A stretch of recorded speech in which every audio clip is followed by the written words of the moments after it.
Can you imagine me this big, 2 years of age? This is me, full of wonder. Ah. And I was always very curious as a child. And Picasso said that all children are artists. The problem is how to remain an artist when you grow up. So I've managed to remain a child as I've grown up. And I was very interested in art, and I went to art school. And the great thing about art school, I could do painting, I could do drawing, I could do sculpture, pottery, fashion, batik, design, everything. And it was wonderful. And then I found out about this job in advertising. And advertising is wonderful because it allows me to do all of these things that I do in art school. And I'm just at art school now. And as I grew up, that's what I wanted to do. And then the problem is I had to get a job. So I left art school. How am I going to get this job? Getting a job in advertising is almost impossible, certainly in London, then and is now. And after many unsuccessful interviews, I went to the greatest agency in London with my copywriting partner. And the creative director looked at our work and he said, guys, you've got a very nice book, but unfortunately, we don't take students. We have a policy, we don't take students. He said, we are actually looking for a team, a creative team, but someone much older than you, much more experienced, a senior team. So we left, and I was really, really disappointed. And I went home, and I'm thinking, I've got an idea. We're going to go back. We're going to get that job as a senior team. So I went to the chemist, and I bought a bottle of peroxide, and I poured it in my hair, trying to dye my hair white, and it didn't work. And so I bought a can of Johnson's baby talc and put that in my hair, made my hair white. And my copywriter did the same. And the next day we painted wrinkles on our faces. We got these old Macs, we got a couple of walking sticks from somewhere, and we hobbled in to this agency as old men. And we said to the receptionist, call the creative director up and tell him that the senior team is here. And then he saw us, and they thought it was amazing, and a great piece of lateral thinking, and they hired us. So from that point, I've always believed that nothing is impossible.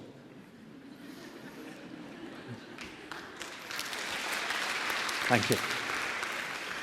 So now I've got a job in this amazing agency, and everyone's got lots of passion. I'm learning so much stuff, and it's fantastic. And, we have an expression in the West that if you're really, really passionate about something, it's like giving blood. And one of the projects I worked on, I did give blood, literally.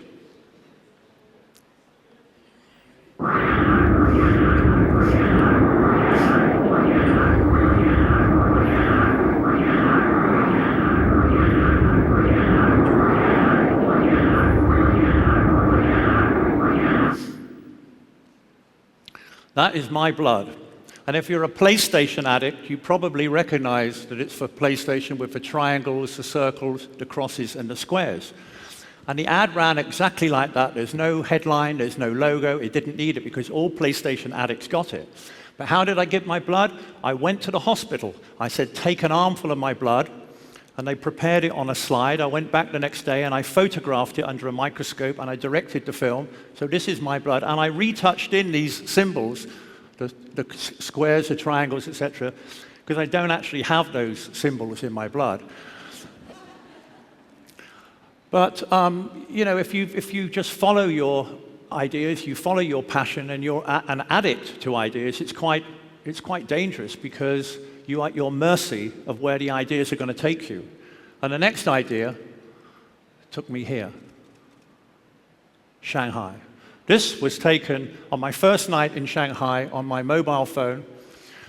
And why did I come to China, people ask? Well, I imagine myself up there as an astronaut looking down on the Earth. And where is everything happening? where is the party taking place? Where is the most exciting, amazing place on Earth? And as an astronaut, I thought, it's there, it's China. And I beamed down into China, and I've been here 2.5 years, and I have no regrets at all. I think it's an amazing place. Shanghai is an incredible city. There is so much creativity here. I think it's just a matter of unearthing the creativity and nurturing it. But it's unbelievable. 3 months after I was here, I think this is a lovely story. I hope this inspires you. But I went back to the UK for 1 week. It was the week that Steve Jobs died. And on the front page of every national newspaper was this image. It's the Apple logo with a Steve Jobs in it. And underneath, it just said, designed by a Hong Kong student. And I thought, I've got to get this guy, or this lady, I have no idea, but what a brilliant piece of graphic design, a great piece of thinking. So I called my assistants in China, and I said, you've got to get hold of this person. They said, well, where do we start? I said, call every college in Hong Kong, call every polytechnic, every art school, I don't care, just get him. So 200 phone calls later, we found him. I flew to Hong Kong to meet him. There he is sitting next to me. Jonathan Mack is his name. And he's only 19, which is probably why he's drinking a can of Coke and not alcohol. And he was on a 3-year graphic design course, and I had a chat with him, and I loved his work. And I said, look, you know, when you leave college, I'd love to hire you. But in the meantime, if there's a project, a live brief, I'd love to work with you. And he said, sure. 3 months later, we got a regional brief from our client, Coca-Cola. And it's a very simple brief, and it just says, sharing a Coke. And I sent it to Jonathan. I said, just do sharing a Coke in some interesting way. And I kind of forgot about it. Like 2 weeks went past, and then in the morning at 8:30, I remember this very clearly, he sends me an email, and I open the email, and he sent me that. And it's just so simple. It's just, what he's done, he's taken the white line of the white ribbon of a can of Coke, and he's just turned it into 2 hands, passing a can of Coke from one to the other. And to me, when I saw it, a choir went off in my heart. I thought, this is the most iconic, simple piece of graphic design for Coca-Cola. So that afternoon, we presented it to our client. They loved it. We had to re-art direct it to follow perfectly the contours. We changed the can to the bottle. And we ran it in China. We ran it in Europe. And then we entered it. Actually, it was picked up by lots of local blogs. People loved the story. And we entered it for the Cannes Festival of Creativity. This is the biggest festival of creativity in the world. And guess what? It won the Grand Prix. Thank you. I flew Jonathan because I wanted him to pick up the award on stage, and he came down and he picked up the Grand Prix. He's the youngest ever Grand Prix winner. And I just love this, the before and after. Look, he's still wearing the same shirt.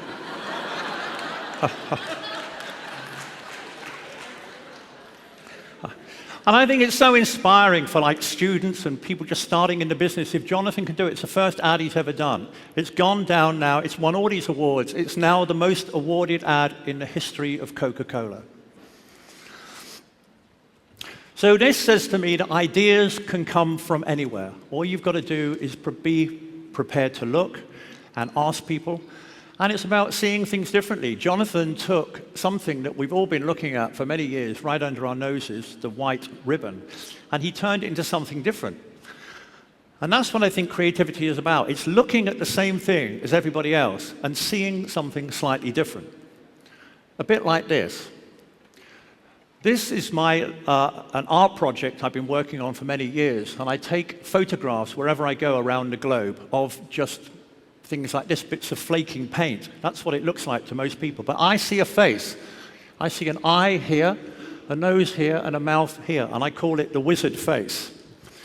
And if you go back to that little boy, I always seen faces in clouds and fires and all sorts of things. So I see these faces in the street. And I've been taking them for years. This one, look, it looks like a guy with holding a sword or something.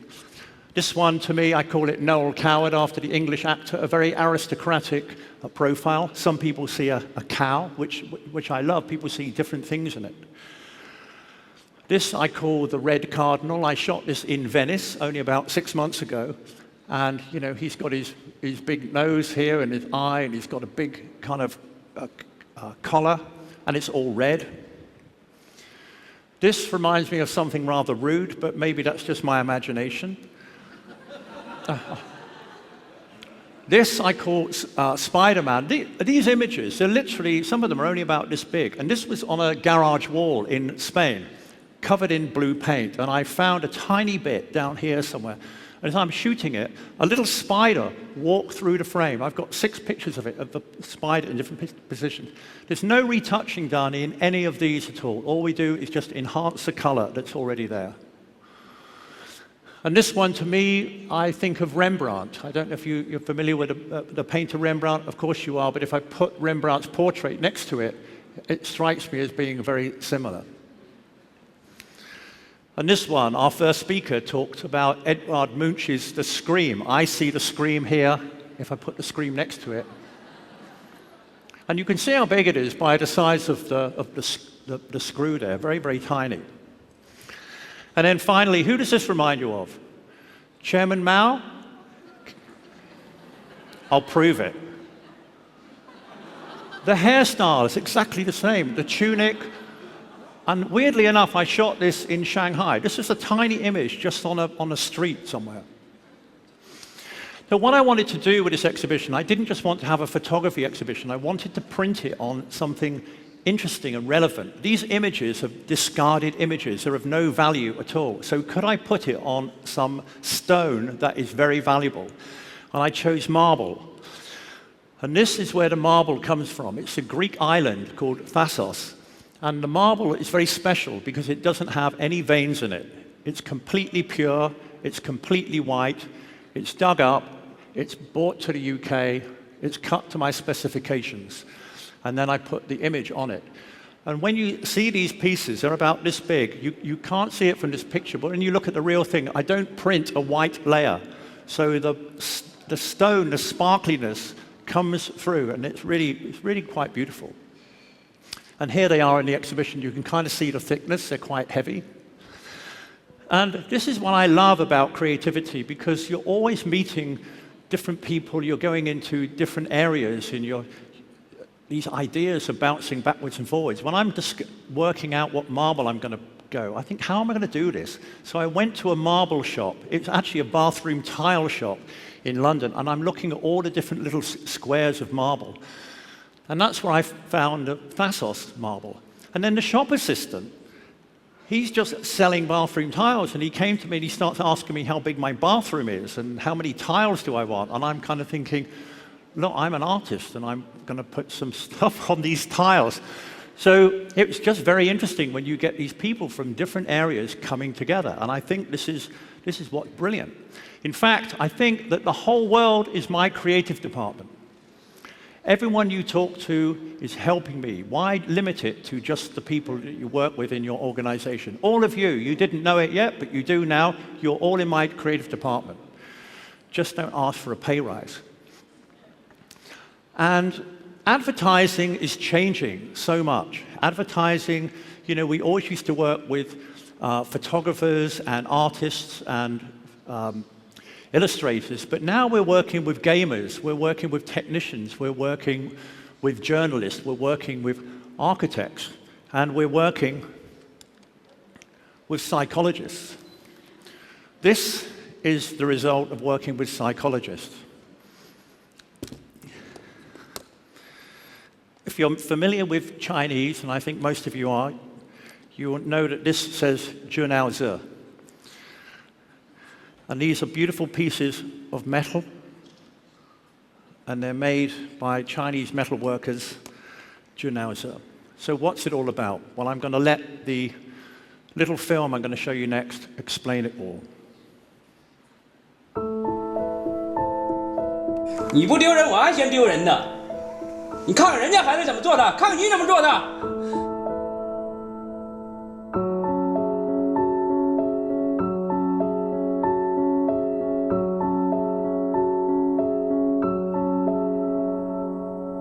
就没见过你这么笨的，办事都比你强。考试，把你开这个考试小说，直接附上墙里。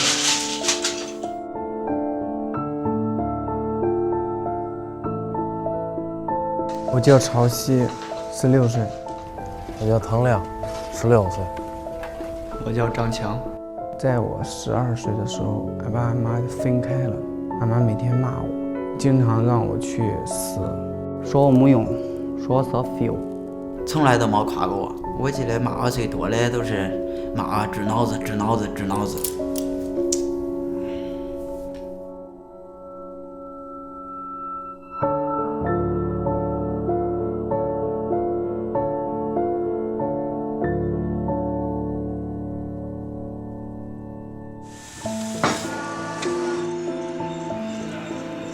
弄了一把枪，找那个赌场里最有钱的那人，拿枪把他给杀了。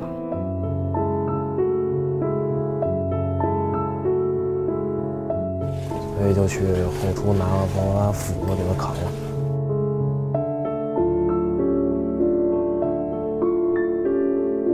我拿了个水果刀，捅了他2刀。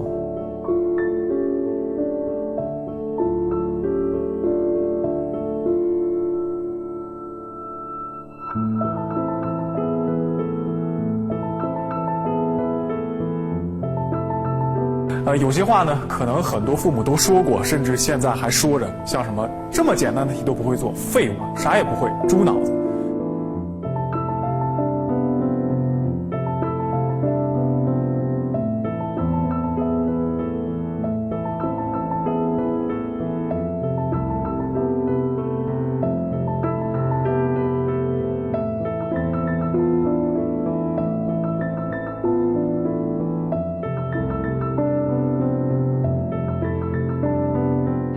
别丢人了，就这样的一些话，绝对是没想到，没想到这么严重。以后说话真得注意了。不按照我的思维走呢，我就容易发火，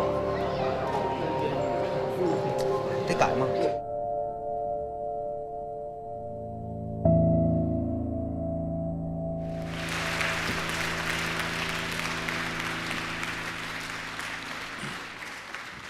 This is a gun. A beautiful piece of craftsmanship. And as you can see, we're not just working with psychologists, we're working with metalwork designers, we're working with sculptors, digital technicians, social bloggers. This is the future way of working. And of course, this idea of verbal abuse is not just unique to China. Of course it's not. This is a global problem. So we're working with them, and if this campaign can help make a difference and raise the awareness, then that's great, and we'll be very happy.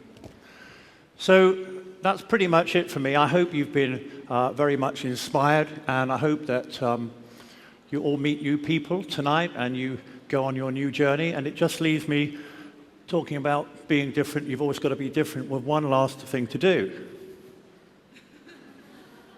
Put a shoe on my head. Why? Because no other TED talker has ever put a shoe on their head. Thank you very much.